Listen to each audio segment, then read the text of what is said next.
দীর্ঘদিন বেতন না পেয়ে এবার অনির্দিষ্টকালের জন্য কর্মবিরতি শুরু করলেন বালুরঘাট জেলা হাসপাতালের পুরনো বিল্ডিংয়ের 116 জন অস্থায়ী কর্মী। ঠিকাদার সংস্থার নিয়ন্ত্রণে কাজ করেন এই কর্মীরা, যাদের অভিযোগ বিগত প্রায় 1 বছর ধরে তাদের বেতন হচ্ছে না।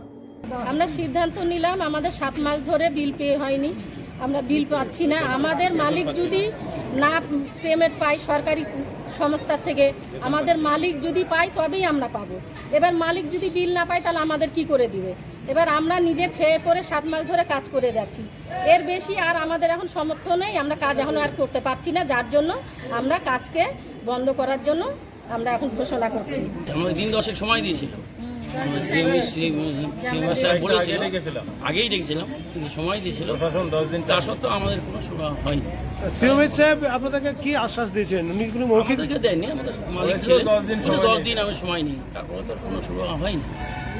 এখন আপনারা যদি স্ট্রাইকে চলে যান তাহলে হাসপাতালের পরিষেবার মতন একটা গুরুত্বপূর্ণ পরিষেবা সেটা বন্ধ হবে, তাহলে তার দায় কার যাবে?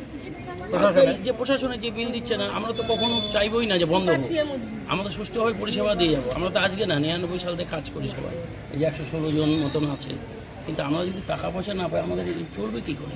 এই অভিযোগ অবশ্য স্বীকার করে নিয়েছেন জেলা হাসপাতাল সুপার কৃষ্ণেন্দু বিকাশ বাগ। তার বক্তব্য, জেলা হাসপাতাল থেকে ঠিকাদার সংস্থার পাঠানো বিল ট্রেজারিতে পাঠালেও ট্রেজারি অফিসার সেই বিল ছাড়তে চাইছেন না।